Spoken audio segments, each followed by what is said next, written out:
You're listening to the New Old Heads podcast, shot live every Tuesday at twitch.tv/newoldheads and released every Thursday at noon via bringingdowntheband.com. The show is brought to you by Coleman Dental, Printfinity, Indie CD and Vinyl. Support the show directly by becoming a member at patreon.com/newoldheads.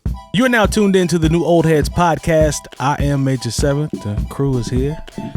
Alone is, you all right, man? I was just making sure your mic was plugged in. Okay. All right. Appreciate you. Yep. Appreciate you. My man Jay Moore is in the building. I see you over there, Crispy, sir. How are you today? You know, just another day, another dollar. You know how we do. See you getting to that paper. No, I mean, I'm not really getting to the paper. You know, I throw more assists than I do score. Okay. Me too. So, you know, I try to make sure that, you take care of the people eventually take care of you. That's actually wisdom. Lonegevity, how are you, sir? Better than yesterday, but doing all right. I like that one. Yeah, you know. Seems honest. That's what I aim for. Yeah. Doing all right, yeah. Good. We gonna linger on it? No, I'm coming. I'm moving on. My man DJ Jay Diff. What's happening, man? Salutations, what's good? You good? Yep. All right, good to see you, brother. Indeed, man, indeed. Hey, they don't know it, but we was having a little Yachty conversation, man, about that Yachty singing. Pretty funny, man. Hey, man. I do say you do a nice impression. That auto-tune is great. Well, not for everybody. You got it together, man. You said you liked the instrumentals more than the project, though, right? Well, I mean, it's a pretty good project, but is the it? auto-tune is just extra. Yep. That's all I think saying. I could do without the vocals. The instrumental album probably fire, though. If you actually sit there and listen to the whole thing, because I don't think you listened to the whole thing, did you? I tried. I got through how many joints on there? I don't know. The ending is better than the beginning of it, though. Maybe that's why I'm tripping. Maybe because I didn't make it. Yeah. I have to go back and revisit make it and get all the way to the end then. Cool. No, it's not bad, man, but it's like Did you get to the end, Long? It's not critically acclaimed like everybody's saying. I don't know why I was feeling generous with my time today, but I actually clicked on what a way to start. 4 different Yachty songs. Yeah. So I don't know the order of them. I don't know what the names of any of them are. The first one did not have any vocals at all, and it was a spectacular instrumental. See? The other 3, no, not for me. I think people were hyping it up, man. I think. Well, they give it's an A for effort for wanting to make good music, man. Like that's where we are. That's cool. I guess, but As opposed to what he was doing before this project, he was just y'all leave him alone. He's trying to make good music. That's what I've been the prevailing thought. Yeah. I mean, I guess what I'm saying is like, I kind of like because a lot of people have said like on the internet especially, just like it's. It's actually a really good this type of project. So I kind of went into it. Maybe it was even Terry. I don't know. Maybe Terry actually got me. Because Terry said that you kind of like it a little bit, you don't mind it, but so I went into it and I listened to it kind of with the kind of expecting that I was going to like it a little bit, and the 3 or 4 songs I liked didn't really do it for me. But there was rapping on them too. I didn't expect to hear him rapping, I guess. So I didn't. I thought he was just like doing his vocal harmony type stuff. But I don't know, man. It's it's not for me. But yeah, I get you. But do your thing, man. Yeah, I'm not trying to hate. There you go. Do you, brother? Just give out your opinion. Yeah, just give your opinion, Lone. That's all. That's cool. Give your opinion. My opinion doesn't matter, for the record. You know, I don't think my opinion matters. But you might need to be lifted a little bit to enjoy it a little more. Oh, yeah. Lifted. Maybe. Because it's kind of psychedelic, even. I've been pretty sober for a while. Yeah. So. But that's the thing. We talked about this on maybe 200 episodes ago, where I was like, "Look, man, don't tell me like." Yeah, if you was on this would make the music so much better. And I'm not saying that I was. Right. On it, what I'm saying is like, I'm just saying it's it just might funny. help. People was like, oh man, when did you listen to the album? I was like, at home at night. Oh man, if it was the daytime and you was on a boat and you had right past dawn and you had a little something to enhance the experience, that'd be the best album. I was like, I'm not trying to do all that. Like I'm at home when I'm just trying to be at home. I don't want to hear all this. What you trying to turn me into just to listen to his album, fam? Let's start with the homie Lil Duval, who actually said something that I agree with. And the headline reads, Lil Duval thinks hip-hop has become more about podcasting instead of music. His quote is, seems like hip-hop has become more about podcasting, obviously, instead of music, he tweeted. But the response is what I want to read, where it says a guy responded and said, the conversations I think he meant to say, are just better than music. 90% of the songs are made in 15 minutes with no thought put into them. It's microwave raps. And another one says, everybody's just trying to make a way for themselves. Got to respect the hustle. So there's some people that respect the hustle, and there's others that are pretty much saying, you know, it's the microwave generation, and that's why, you know, a lot of these rappers are trying to find relevancy. Now, if you guys saw Joe Budden's podcast, Nori was just on, and he really was going in on all of the rappers that, it was all subliminals, but he's like, rappers from our era now they're irrelevant, so now they're going to comedy. That's T.I. He says some of them are starting podcasts. They'll do 6 episodes and then it's dead, and they go to some other trash content. Then they start cooking. That's Trick Daddy. You know what I'm saying? So they're talking about all these rappers that are jumping into the podcast game versus the music. What do y'all think about this comment? Because I actually agree. I think Fat Joe had a podcast that lasted about 2 or 3 months. Doesn't he still do it? I don't know if he still does Coca Vision, the one where it was kind of in a just like an Instagram live thing. Instagram live. Yeah, maybe I'm tripping. I thought Coca Vision was an actual show. Maybe it was just IG Live. I stand corrected. I could be wrong. I don't know. I stand corrected, but I haven't seen it anymore. I've never seen an actual produced show that Joe has done. No, me either. Instagram. Okay, fair enough. At least me. Yeah. But what do y'all think about this in terms of, you know, him just saying a lot of these rappers is flooding into the podcast game instead of focusing on the music? I don't think that's a real thing. You don't think so? I think there are some. Look, there's some. I mean, because everyone you named is somebody whose career started like 20-something odd years ago. Okay. You know, if you're talking about these new rappers, like, no, they still doing shows and getting money. They ain't got time for no podcast. Are there any rappers in this generation that have the only person you can consider, and he's not a rapper, is academics. No. That's exactly what I was going to say too. To his point, most of the people in the podcast realm are older rappers that are not getting money in the rap game like that, so they've moved on to podcasting. Okay. I mean, essentially, you're supposed to figure out another, not even hustle, but passion, or so to speak, in order to stay afloat, especially if your music wasn't doing it for you. Yeah. So I think, I guess. But everybody has one. But it's not just. We can name a handful of people that, and plus, like the whole. I think he's also talking about how everybody thinks, "Oh, I'm gonna get a podcast." We've all heard it before. People we definitely have. When we say, "Oh, we do a podcast," people are like, "Oh yeah, I want to do a podcast," and then they do one, and it's like they realize they're not gonna get sponsored by Mercedes-Benz and Coca-Cola after 5 episodes, and then they just drop it.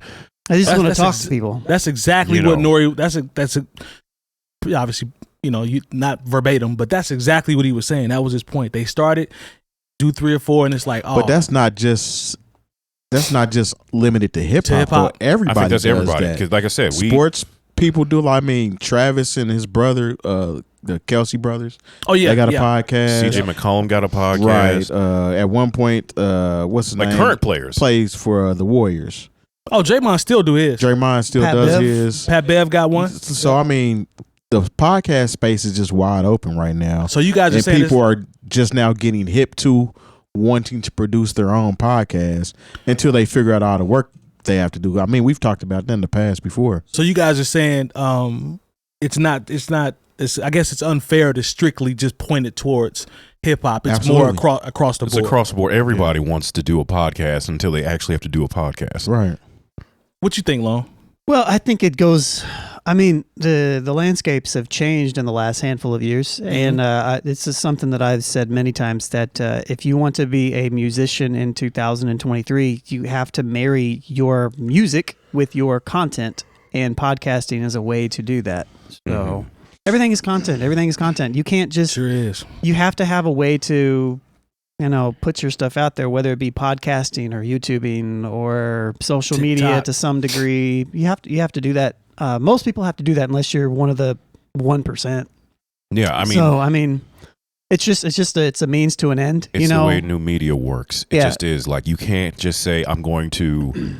Like, it's kind of like if you wanted to be a rapper today. Say you wanted to really go full on. If you're a rapper and you don't have social media, and you'd be like, no, I'm not trying to do all that. Okay, you better be ready to do all that. You've got to. If not, it's not going to work. It's not an option. It's not an option. So unless, again, you're one of the 1% or you're an anomaly. Big backers or something like that. You know what I mean? You're just that talented. You can't say, "Oh, I'm too old." The Temptations have an Instagram account. The Outkast has a TikTok. Yeah, they haven't had an album in 20 years. The Whispers have a TikTok. There are one-hit wonders who have social media and are using that social media to say, okay, here, come sing, see, and not to get on them, but they're one-hit wonder. Come see 𝐀𝐿 this weekend at the South Carolina State Fair. JJ Fad just made a post. Show up. JJ Fad just made a post because they weren't invited to the 50 hip hop or whatever that happened at the Grammys. Yeah, a lot of people weren't invited. Exactly. They say, like LL Cool J literally said we couldn't invite everybody. Willie D was mad. Yeah, I mean, he had representation. Yeah, that I don't know if everybody has a podcast. The thing is, it's not hard to start a podcast. Mm-mm. You literally just have to go and pay $18 a month and then upload it, and it gets taken care of for you. Now, the problem is the content. If people have a podcast that lasts longer than 10 episodes, then I would say okay, but I don't know. I think people are just trying stuff, and we're in a space right now where we can try stuff. I feel like media online is finally kind of caught up to where like it's not just big corporations that own everything, even though it is big corporations that own everything, but there's at least an avenue to where there's less middlemen in that aspect. So I don't know.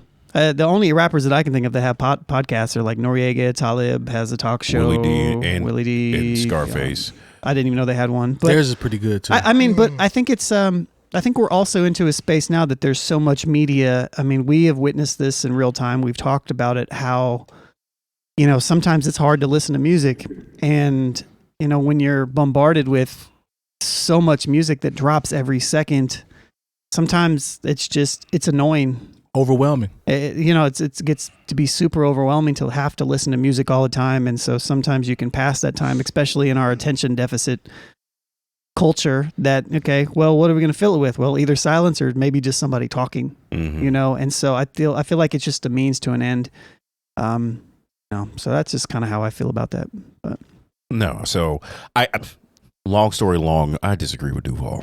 I mean, it was a hot take, and that's what he's known for. But, I think it's just all about understanding new media, understanding that you have to marry like I said, with Lone Sale, your art with your content.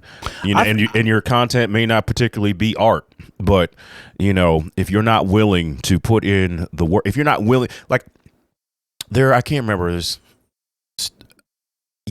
There are places you need to go now if you're willing to, if you want to promote your upcoming album release, TV show, whatever. They are not the traditional outlets. You got to go sit down with Math Hoffa, or go to the Joe Budden show, or go to the Breakfast Club, even though that's more traditional media, but because their presence is so strong outside of New York on YouTube, because that's where I see all the interviews. I don't ever listen. Well, I'm never up early enough to listen to the Breakfast Club. There's competitors for what used to be the Breakfast Club has always been a staple, or a Hot 97, but now that's Joe Budden might be just as impactful. Matt Hopper, the same thing. Definitely, but the thing is it used to be like, oh, you're not really a star until you get invited on the Tonight Show, or whatever show CBS has, or you get on Good Morning America. Those shows are nice. They do reach a certain demographic, but now you got to think, okay, if I have a rollout, I need to go sit down with the Breakfast Club, Hot 97. Then I need to go to Joe Budden. I need to, if I'm hip hop, sit down with Math Hoffa. And there might be some other, depending on what you're trying to do, sit down with DJ Academics. I mean, I know we clown him, but he has an audience, and they have influence over what happens in the marketplace. And so I ain't saying that. We're just saying that the way people did it 25, 30 years ago is not the way to do it now. Like there was a show that I remember liking that came on Fox a couple years ago now, but none of those people who were on that show went to the Breakfast Club. And the Breakfast, I mean, not that they were looking for them or whatever, but I'm like, I didn't see any of these people try to do what I would consider traditional, non-traditional media. If they were waiting to get invited on Stephen Colbert and they never got an invite, then they didn't promote the show on there. But now if you have some new show, you better get out here and you better make these connections. Even for as much flack as he gets, you know, I see not Stevie Wonder, but we just talked about Smokey Robinson sit down for an incredible interview on Vlad TV. And you know what? That. There's probably no Smokey was probably not thinking about talking to Vlad if he didn't have gasms hitting the store soon.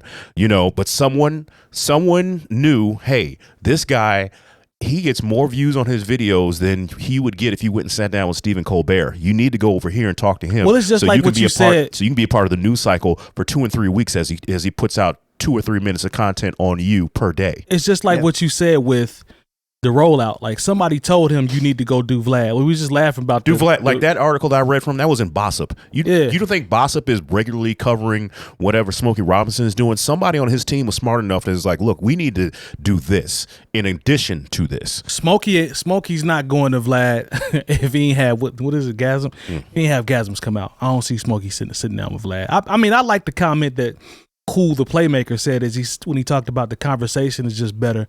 90% of the songs are made in 15 minutes. I think that's actually accurate from a mainstream standpoint. Yeah, I doubt it. Because I think I like the conversations myself. Conversations to me on podcasts are becoming more entertaining than the music that I hear.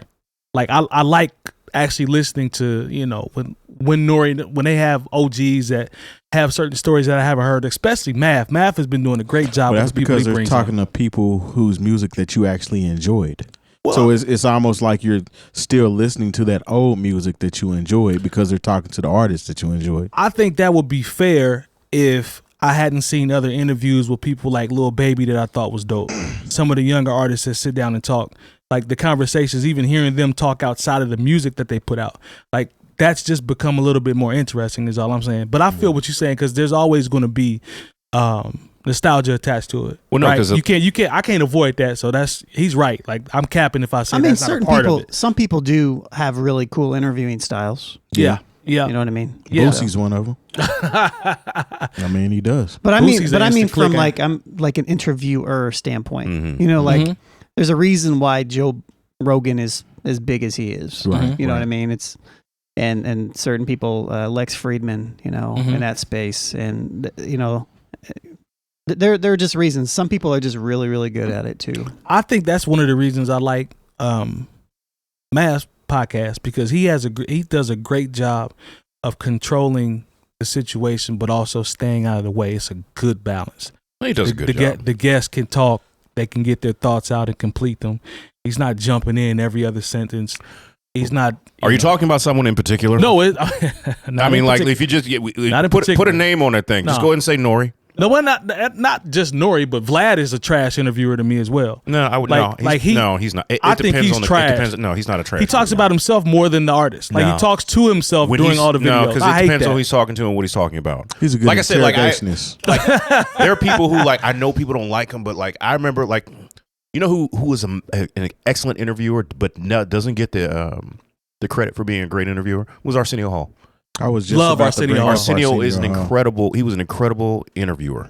You know, not just good, but he was great because he would talk to anybody from, you know, I don't know, the kid with the big tooth on the Parenthood to Louis Farrakhan or Dustin Hoffman. He could talk to all those people, and it makes sense. You know, Charlemagne is an excellent interviewer when he's not being interrupted by the other two hosts. Well, it's only just one host now, I think. It's just him and Envy for now. They're rotating people. Like I was so glad when they got a chance to sit and talk to Arsenio Hall about that Trash Coming to America sequel. But like when they actually it wasn't Angela Yee and Envy weren't there. It was just him and Charlemagne. That was excellent content. You know, there are a lot of people who like Larry King, like he wasn't a great interviewer. I mean, I know it sounds crazy because he did it for so long. You know, it was partially his personality that made it better than it really was because he was wildly unprepared a lot of times. It worked. But it worked, you know, so everyone has to find part of the allure of that. Yeah, good point. Like if you know, good point. Because there was one time like he was interviewing like Jerry Seinfeld, and said Jerry was like, do you know what you're even talking about? Now I think there was a little bit of familiarity there, which made it funnier, but it was basically kind of exposed, like the fact that Larry would just have people on and talk to him and wouldn't be particularly prepared. Shout out to Ed Bradley. People like that were great at what. Well, this is what they actually did. Like this is what now. There's also a difference because someone like Ed Bradley is a trained journalist. Oh, 100%. You know, got that media training. It's different. and there are people who, they become good at this just through repetition, and there are some people who actually come from that school of actually trying to do. Ed, like I said, Ed Bradley didn't get on 60 Minutes by accident. This dude was a war journalist. Well, I'm gonna agree to disagree on Vlad. I think he's a trash interviewer because he talks about him. He talks if there's something that applies to him, yes. But like when he's talking to Smokey like I said, I'd say watch the interview with Smokey Robinson. If there's 5 minutes in the clip, because those stories from old Motown are fantastic. If there's 5 minutes in the clip, he's talking about himself for 3 of them. That's trash to me. I've never seen that. I didn't come here. He doesn't. He does that all the time. Not if he's talking to no. Like, he'll be like, what? He'll be like, well, I think. I didn't come here for that. I came to hear XYZ talk. I don't care what you think. He does that with maybe like Boosie because it's like it's a couple friends talking, but like he's trash. But when he's talking to like he's trash. When he's talking to like Grant Cardone or like when he's talking to what's the guy who was like when he sat down and talked to Sammy the Bull? No, he was not doing that. He didn't use his black accent with Sammy the Bull either. No. Just thought I'd throw that out there. Just say you don't like Vlad. Man. Yeah, I mean that'd be a lot easier to say. It's noted. Yeah, I don't. No, like I don't. From someone. So everybody following along at home, this is actually what you would consider hating. Yes. Yeah. Not just talking about stuff. Now we dreaded talking about. Well, not dreaded, but decided to pass on Grammy nominations. We said we'll just wait till everything is over. Mm-hmm. Right. Yeah. Well, everything is over. Did we say we're going to actually talk about them? I thought we were just going to skip them this year. Well, no, I got some votes. The Discord said, I got votes in Discord. So I'm just saying. So you antagonized the votes. I did not antagonize the vote. By putting it on there as an option. It's more about the 50th versus the actual. It's all good. You know what I'm saying? Really it just was some moments, right? It makes sense for us to talk about it. Yeah, but normally, we used to do the nominations and got to a point where it was like, nah. But the 50th anniversary performance, did everybody get a chance to? No. Of course you didn't. I knew you. I don't care. Jay Moore, did you get a chance? That was actually something I wanted to see, so Agreed. I absolutely watched I didn't. I watched it. I don't care about live performances though. So. This was a little different. Yeah. It hit a lot different too. I think you'd have liked this. this. As the Grammys is concerned. Yeah, I think you would like this. I don't think so. No.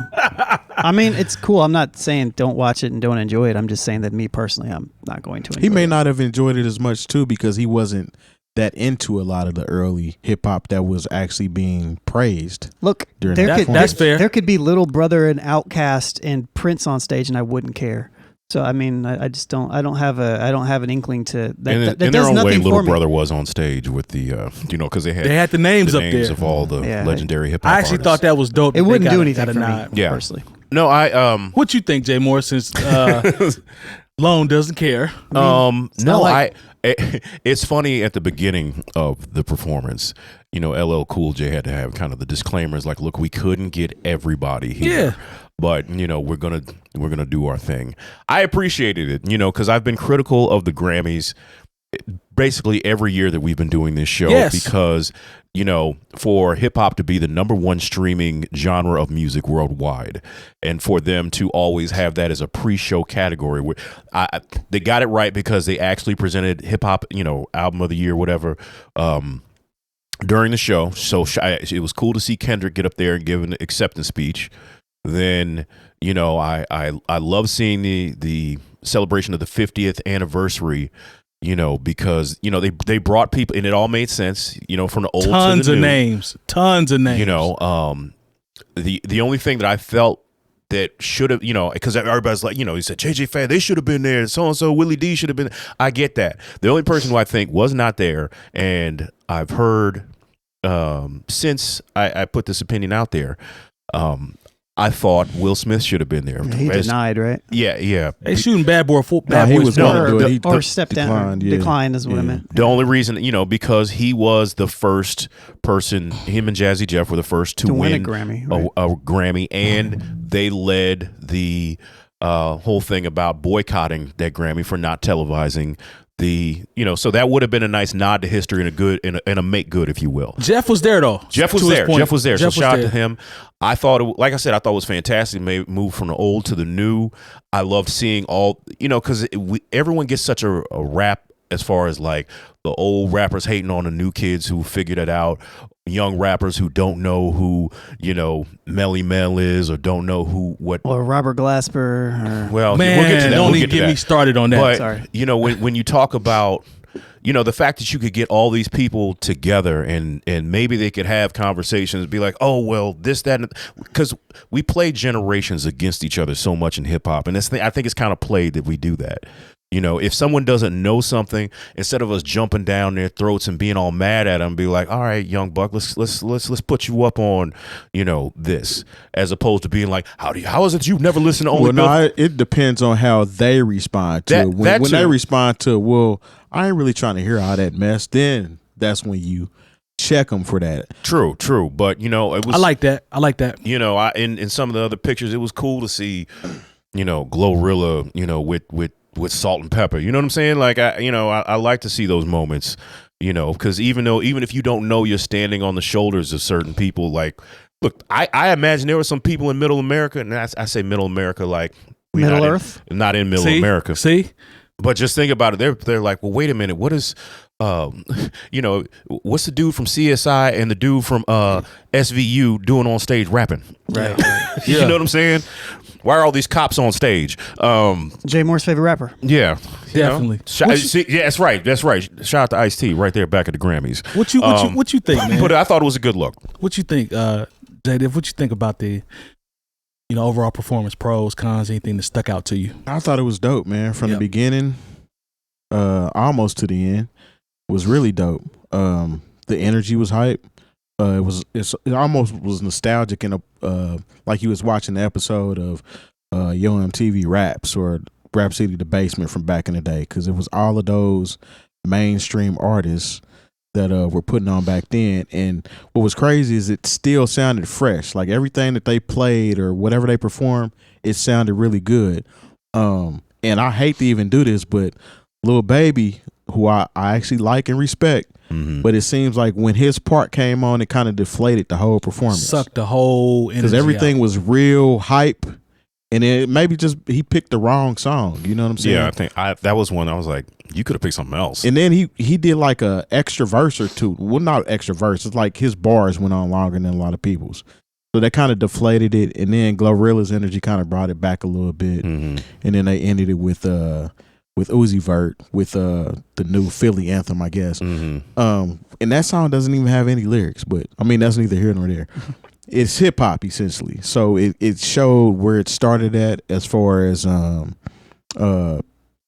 Kaz and the Grandmaster Flash, and all of them, all the way up into the present day. And of course, a lot of people were not there, but I mean, they had these people represent you. Essentially, you know every era was represented. Method Man was there. Exactly. I mean, when you talk about Willie D was upset that he wasn't included. I mean, Scarface did "Mine's Playing Tricks," which is a Ghetto Boy song. So now people are gonna be interested in that song, and your streams is going up. So I don't understand that. JJ Fad said they were mad because they were actually nominated during the first time when Will Smith won. Yeah, but if you're gonna have if you have to pick, okay, we're gonna have JJ Fad or Salt and Pepper. Come on, man. We picking Salt and Pepper. And we picking Queen Latifah. And I mean, JJ Fad, you had one song. I mean, you had an album too, but I mean, you had an era that was very short lived to the point where a lot of people don't know who you are. I don't know who that is. Exactly. Like I still have their record at home. But it was actually the first hit on Ruthless Records. Yeah. I've heard the name, but I've never heard any music. Trust me, you're fine. But what's crazy? Fine. Seeing an interview with them on DJ Vlad, when the Sonic the Hedgehog movie came out and they used that song in like the trailer and in part of the movie, probably put them back. They got a nice check. That's good for them. They definitely got paid. Been waiting for a long time for a check because you know what they own their music. They own that song. That's good. So I mean, shout out to them. It was they got a list here of the performers. Like I was crazy. happy to see Salt and Pepper had Spinderella on stage. Yes, because they be playing her they Spinderella. Do. Yeah, when they put out the Salt and Pepper Funko Pops, they didn't give Spinderella no Funko Pops. That's not it. That's sad. Like seeing Flav and Chuck was dope. That was really dope. Rakim. That took me all the way back to the Do the Right Thing movie. Yeah, when I seen them performing. Yeah, like they didn't miss a beat. Flav looked the exact same as he looked back then. Yo, as soon as he came out, I was like, moves and stuff. Yeah.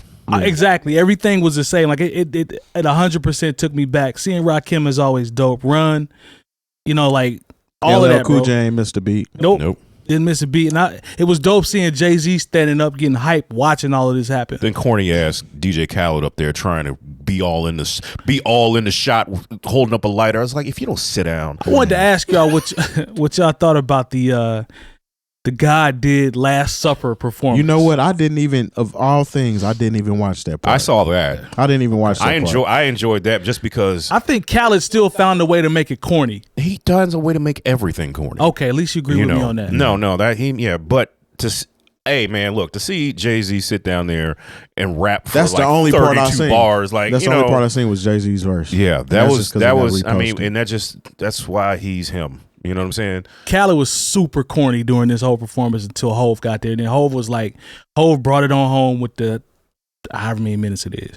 But Khaled was super it wasn't a corny backing during the track. whole It was thing. him rhyming the entire time. That's impressive to sit there and just rap that long, sitting down at the table. I gotta give it up to him on that. But Khaled I still give corny. J. Cole verse of the year. For last year? For last year, yeah. Which record? Benny. the joint with Benny? Yeah. That's verse of the year.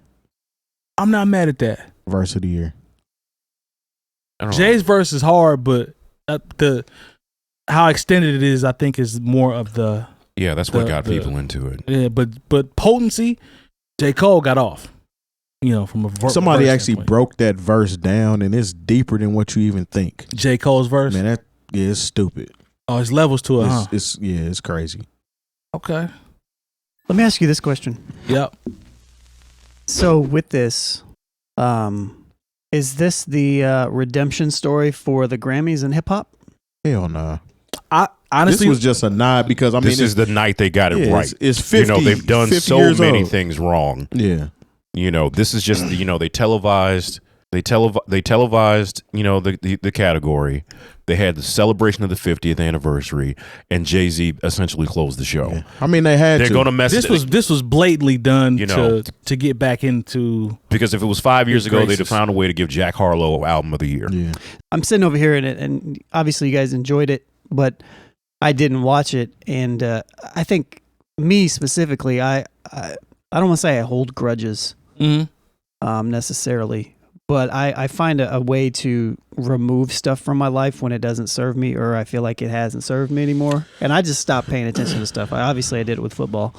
I don't know. To me, it seems like you said, they're trying to get back in the good graces. And do we see a path for the Grammys to actually be what it may potentially have felt like in the past? Or I think as it relates to hip hop? I think they missed the boat because too many people don't put as much stock in the Grammys anymore based on what they pick and choose to praise at certain times. Like just now televising the hip hop awards still, because a lot of those hip hop awards even more recently are given out before it airs. Like you'll see some of them right during the show, but a lot of them are actually given out before it actually airs. And I think it's too far gone at this point, because a lot of people just don't care anymore, and even artists don't even show up. But to play white devil's advocate, they don't televise the rock, categories. It's a TV show where honestly the actual televising of the winners is an afterthought to getting in the performances and make it. Once again, a television product is about selling ads and about making sure whatever they do is profitable. And if it's not profitable to show best traditional country vocal ballad, they're not going to televise it. Now that was my argument with not showing the hip hop category, because if anything would be profitable for you, it would be to televise the hip hop Grammy. That's the contradiction. That's why that's where it'd be one thing if hip hop had fallen to like 9th, but hip hop is ahead of country. Hip hop is beyond the most profitable. Hip hop is ahead of country, ahead of hard rock, traditional hard rock, whatever you would call alternative right now. Hip hop beats all of those categories. And unfortunately, when we talk about the consumerism part of music, it all boils down to what streams. And if you're looking at what streams, it's hip hop and whatever Bad Bunny category it fits into. You cannot, if you gonna if it's something that Bad Bunny is nominated for, you better put it on TV. Lone, you talked about holding grudges. It's like some of that creeps in when you think about, why would you not televise your most profitable genre? I don't even look at it from a profit motive necessarily. I mean, I'm just saying, how do you justify not? The board is more conservative than people give it credit for. They like to say everything is all liberal this, liberal that. It's a lot more conservative than y'all want to give it credit for. That well, it's capitalist is what it is. There we go. It is. Be like, how? Because people are like, well, how would people in Iowa feel about seeing Kendrick Lamar make a speech? You know, as opposed to like, well, in this category, we've got Taylor Swift, and she could come up and make a speech. Those are the conversations that are had. You ever driven through Iowa? I can't say that I have. Me either. Yeah. A lot of flat land and corn and stuff. Nothing against Iowa. I've been through there. They've had some good football sports teams. Yeah. Oh, guys. Big Ten participant, but a lot of flat land out there. I would say you ain't got business out in Iowa. You just don't be going. I would just say that in general, I look at this situation and it's more so, it's not that there's not like a way back, like a redemption way back. It's more just so that I don't forget. And I'm not saying that you guys do either. But when I look at this, I really just kind of see it as a way to profit off of the 50th year of hip hop. And is there some other entity that could have done it? That I don't even know if there is. It's going to be. The BET Awards are going to come on in the summertime, whatever. I'm sure they'll do it. I'm sure the Soul Train Awards will do it. Yeah. Has Billboard already came on? I don't know. I'm not sure. That's the thing about the Billboard Awards. That's all metrics. Billboard, American Music Awards, and whatever the iHeart Awards are. Those are all metrics. It has nothing to do with artistic. And I'm not even necessarily credibility. Not even necessarily saying it would have to be like an awards show necessarily. I'm thinking LL Cool J with, on a tour or something. Yeah, I know somebody's trying to put together a tour to come here. Well, they did something with that with the last Rock the Bells. I don't necessarily mean like a tour. I just mean it could be a tour, I guess, but I just mean like some sort of entity that is like literally like in hip hop is putting it together, and it's like looking for us to celebrate each other as opposed to having them celebrate us. And pretend like they care. It's like they're like the Grammys haven't supported it for so long, so the fact that their name is attached to this celebration just kind of sits funny with me, I guess. It's definitely a grab. It's almost hip hop threw a lot by being the 50th anniversary. Like they had to try to slam dunk that. It was definitely a grab. Like we have to do this. No, for sure. You know what I'm saying? And then it was done very well too. Like how they chopped it up and moved on to each act. And that portion I can appreciate at least. You know what I mean? I didn't watch it, but I can appreciate that. Yeah, like there was it was done well, to Terry's point. Like it's not. I don't have anything I can really pick apart to say, well, they didn't do it justice here. I want to say _Questlove is who actually. He was the curator. Yeah, curating behind it. I thought it was dope that he put out the part like we said about Will Smith. Like he put it out there early because he knew people was asking. He's about Philly, Will he tried to include. Yeah, because summertime would have hit perfect in that set. Brand New Funk would have hit. Or Brand New Funk, that's hit in that set. Yeah. Definitely. I feel like they're in a place. There's enough people a part of the Grammys to some degree that they legitimately are trying to just like fix it and moving forward. Yeah. No, I don't think, because they really don't want another. What was the kid's name that beat Kendrick? Macklemore. They don't want, and nothing against Macklemore. I think he's got a joint right now with Premier that I very much enjoy. A new album coming out. Yeah, and it's just like he just caught a stray. He caught a stray. He caught a stray, and it really kind of messed up his career. Honestly, yeah, because it's not like on the low. The backlash from that affected him more than it affected Kendrick. Right. Well, negatively. It pushed Kendrick up higher. And it's not even like Macklemore's album was bad. Right. No. It just wasn't Good Kid, Mad City. Yeah. It wasn't one of the best albums that has ever been released. I mean, he said that. He said, nah, I shouldn't have want that. This one should have been the Kendrick. I saw him. Like, no, he did. But at the same time, that once again, he wasn't one of the voters. It wasn't his fault. It ain't got nothing to do with him. Yeah, it actually would have been a very good look, I think, personally, if Fresh Prince or Will Smith had been able to do that performance. It actually might have helped his career a little bit right now. Not saying that he needs help, but to be seen in a brighter light, Positive so to speak, positive light. That's why I think that as long as would Jada wasn't there to mess it up. She would have had her ass there. Yeah, I wish everything would have been so much better if he'd have just left his bum ass wife at home. Hey. I wish he could.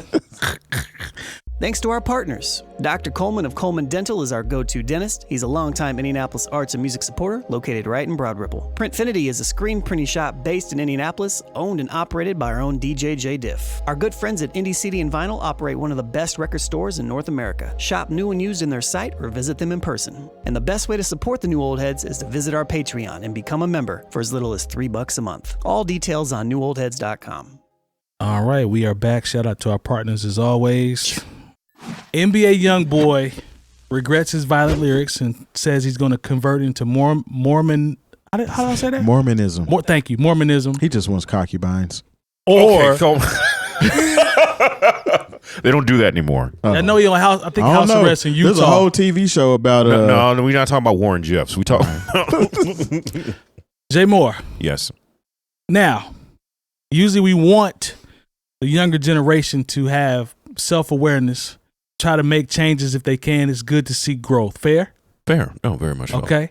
So when you saw this headline about him actually in an interview sounding like he was very remorseful for his lyrics, and he talks about who knows how many kids have been riding around in the car listening to my music, what type of things they may have done based off my influence.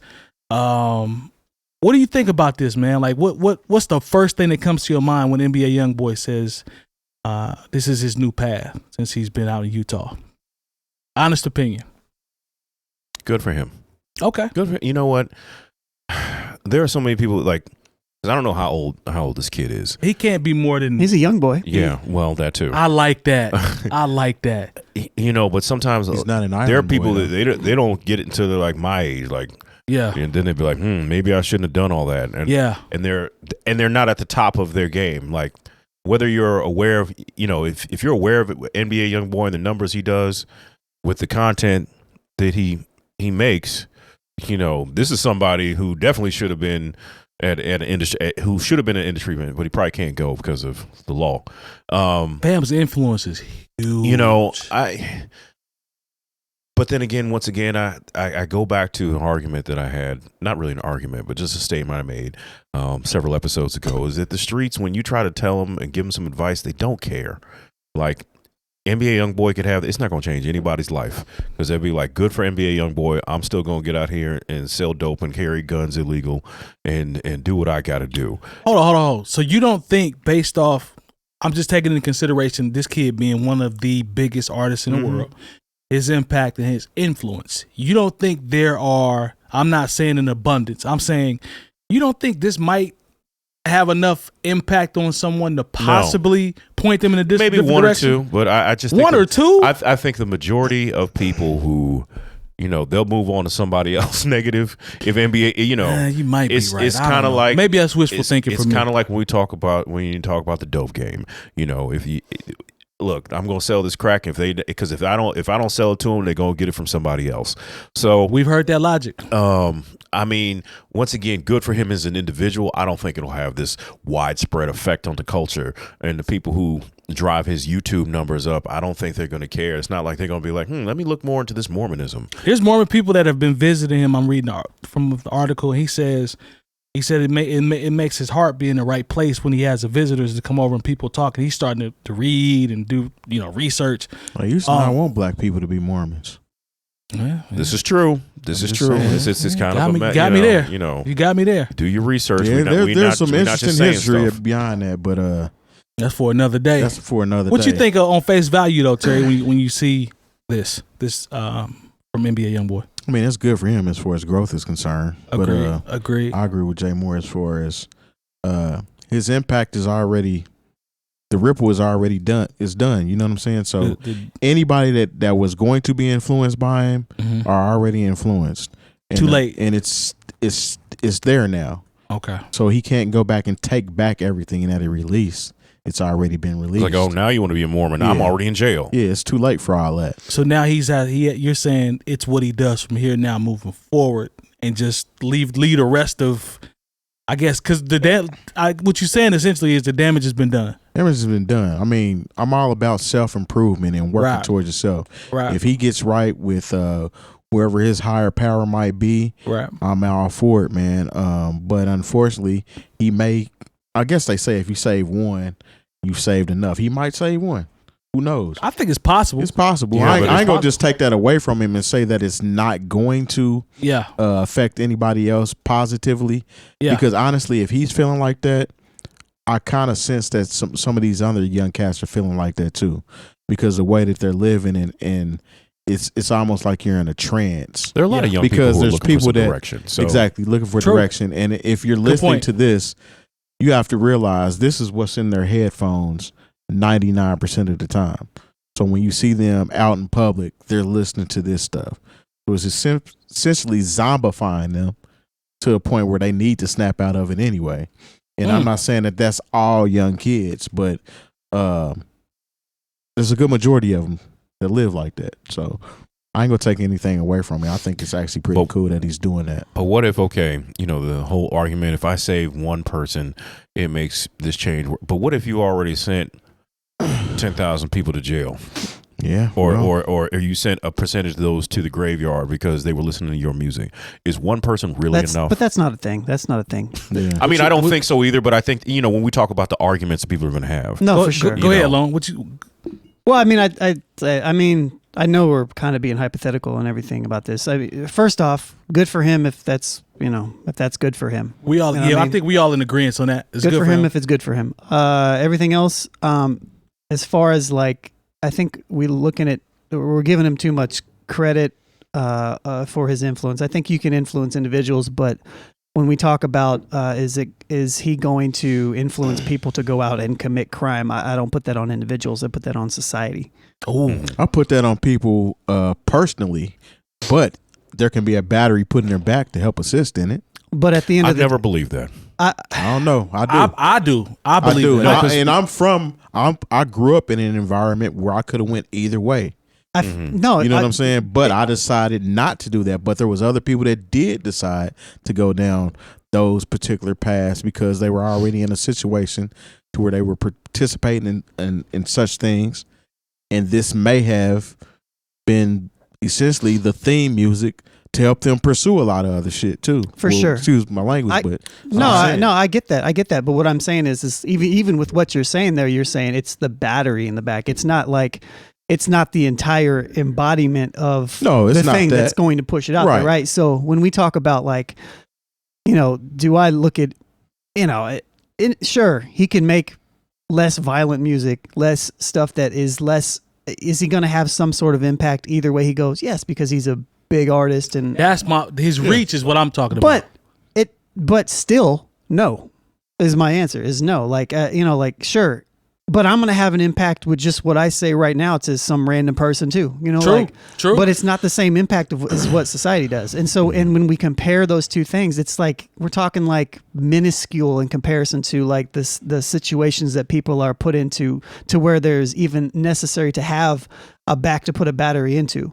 You know what I mean? So because there's if we have an educational system that actually is trying to do its best by even our most impoverished children, there's nowhere to even put the battery. If we have a situation where, people can eat or they're not going to bed hungry or they're not influenced by the cartoonist materialism that is pushed on us by a capitalist society, then there's no battery to put it in anybody's back. That's true. But in the same token, though, that's true. But in the same token, society set people up and these individuals don't care. So if I'm being raised by people that don't care, naturally, I don't care either. I mean, of course, the root problem is society, but at the end of it's a trickle-down effect. It's a butterfly effect. So it starts up there, of course. That's the root of the problem. But then when it falls down to a bunch of people that just don't care, and then I don't care because my parents don't care about me, and then I have theme music, too, You know what I'm saying? I'm not saying that this is making them do that. They were going to do it regardless. Mm-hmm. But like I said, this is just the energy. Like people might take a drug or something, not have anything to do with music, and the drug helps influence them to go through what they're going to do because it gave them that extra courage, so to speak, or that extra I don't care moment. I've never subscribed to rap being the 100% quote unquote reason for. No, it's not even just rap. I'm talking about we talking about music. Forget rap. I'm talking about just music in general as it relates to NBA Youngboy. I'd be foolish to say I'm going to put that all on him based off his music for all of this bad stuff that's going on. I don't buy that. But in the same token, I also do believe that there is a small portion, if it's small as it relates to society, where the music can be an influence that helps it absolutely is go that direction. That's all I'm saying. I'm not saying on a pie chart it might be smaller, Lone, is what I'm saying. But to just say that it doesn't exist, I don't agree with that. My argument is that it is so minuscule as part of an impact as opposed to what society actually puts out there. And I don't even mean from like an individualist. I kind of do. Like individuals can only do so much. Right. So my argument to that would be, well, if NBA Youngboy had straight positive music, mm-hmm. if the society is still the same, mm-hmm. the people that are in those same situations that are going to be influenced by NBA Youngboy, they are still going to be influenced by other artists or other things. That, because they're going to find what they want to be influenced by. But also, it's also a situation to where, you know, these people are also going to be hungry and they're going to find a way to eat regardless. And if knocking somebody in the head or selling dope is going to keep them from being going to bed hungry, that has nothing to do with music. It's about how society is society is rich. Everybody talks about how America is the greatest country in the world, and like we have enough money to do anything. We have enough money to do anything, and we still won't do anything about people being unhoused, about people being underfed or not fed at all. We won't do anything about those problems. That's the issue to me, not these, you know, because, okay, here's something that is brought up every like 6 months by somebody who's extra woke online. It's like there was a secret meeting between like the private prison industrial complex. Yeah, I don't know. That's really not. But the thing is, this is the wild thing. It was like, well, because it was all to trap black youth and get them to go into the prisons. It's like, who buys all the rap music? Who buys the posters, the T-shirts, and does all, who are the largest consumers of this actual music? That's true, but they're not in that environment. Exactly. So if you take the music away, they're not going to prison. And there are kids who are stuck in those circumstances who are going to prison because they're pushed to a level of desperation because of a lack of resources. That's true, but in the same token, the people that aren't influenced by it, who aren't in those environments, don't have to be influenced by it because they can't relate like that. They're listening to it because it's essentially like watching a movie. They want to know about what's going on where you're from and why that happens to you and why this is your soundtrack. And I like it too because it sounds good to me, but I don't live this. That's a good point. You actually live this, and you have to see the correlation as far as influence is concerned, because somebody that may be on the fence about doing something, essentially, and let's say you're listening to NBA Youngboy and not Kendrick. You know what I'm saying? Somebody just telling you a story about why not to do it versus somebody telling you a story about this is why you should do it because you need to get to the bag. You got to do this. You got to provide for your family. So this is the only way to do it. Right. Versus somebody giving you an example of this is why you shouldn't do it and figure out another way to get to the bag.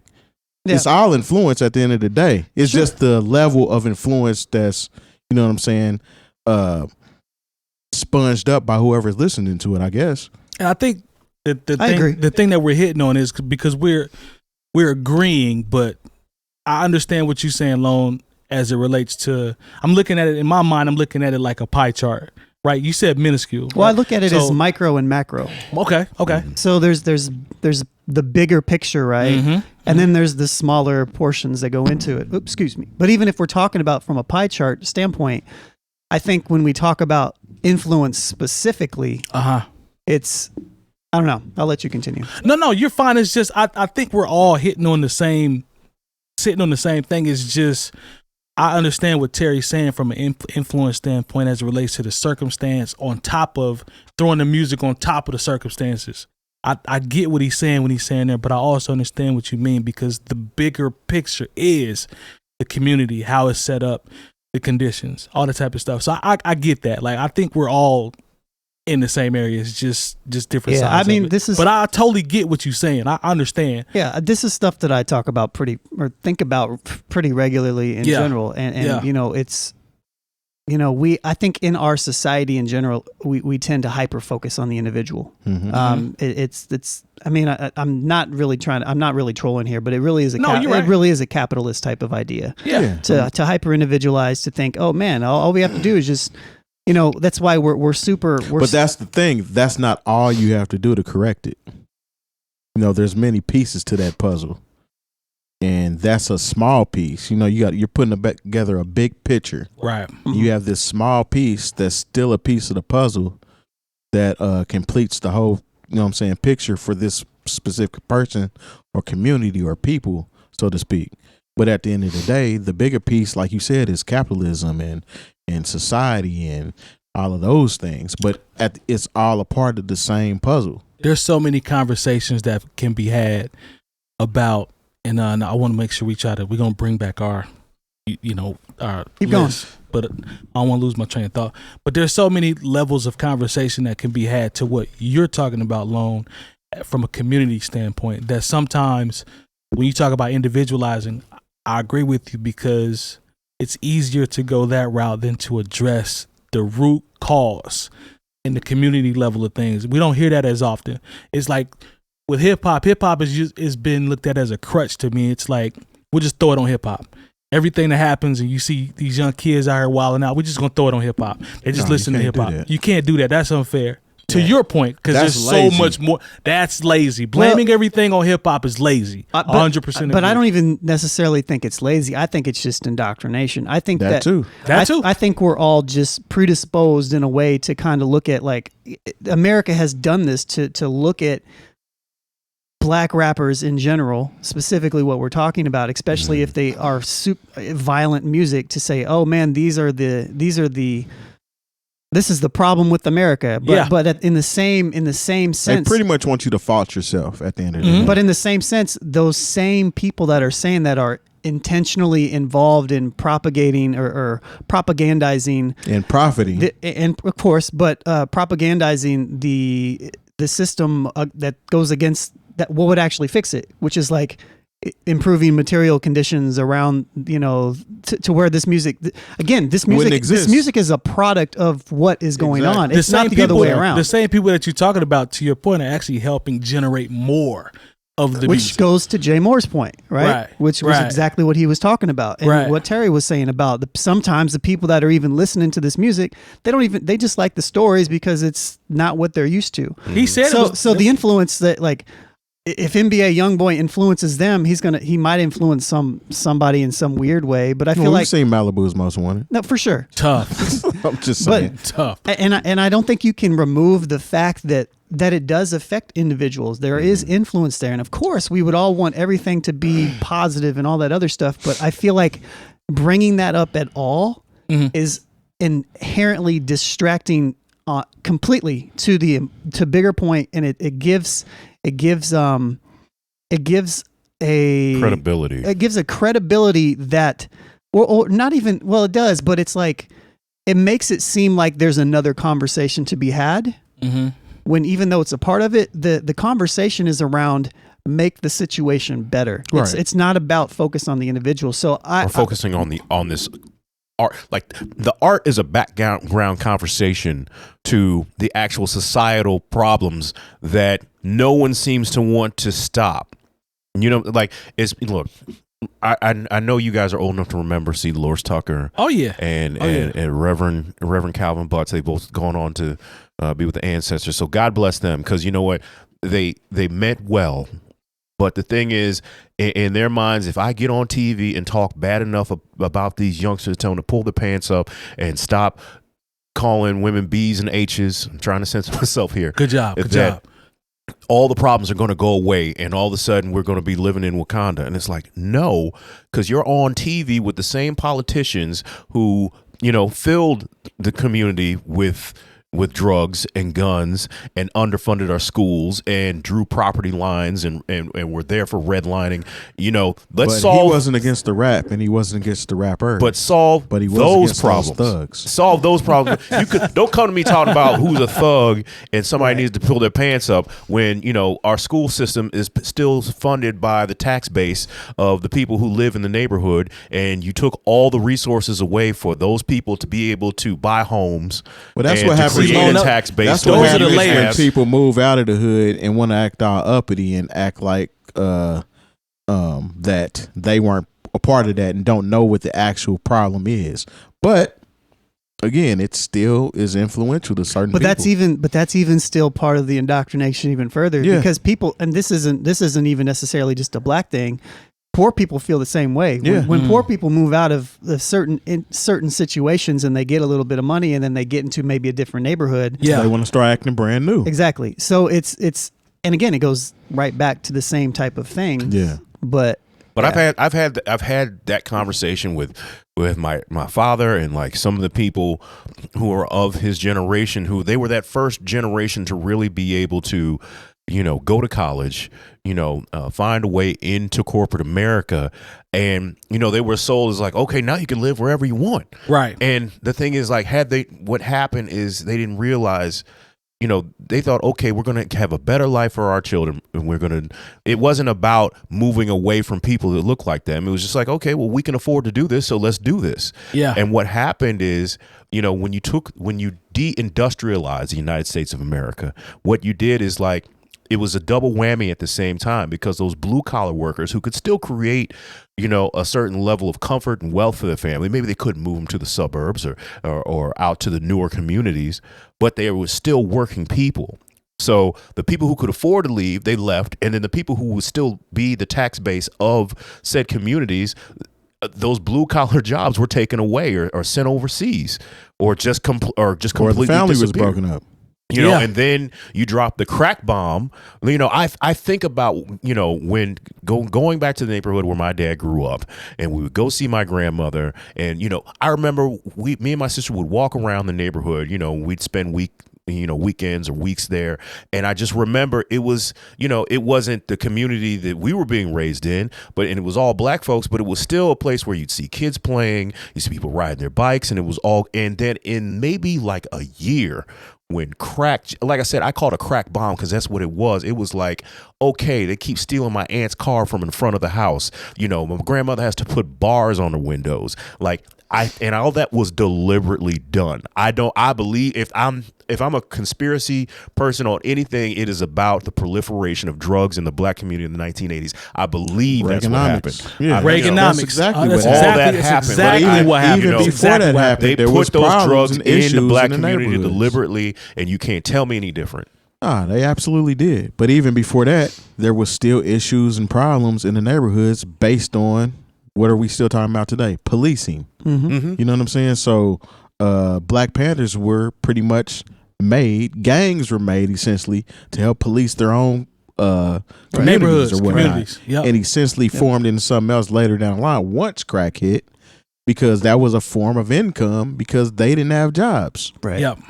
All right, man. I think we got it. The circle of life. Let's end it there. In a messed up way, yes, it's very much a circle.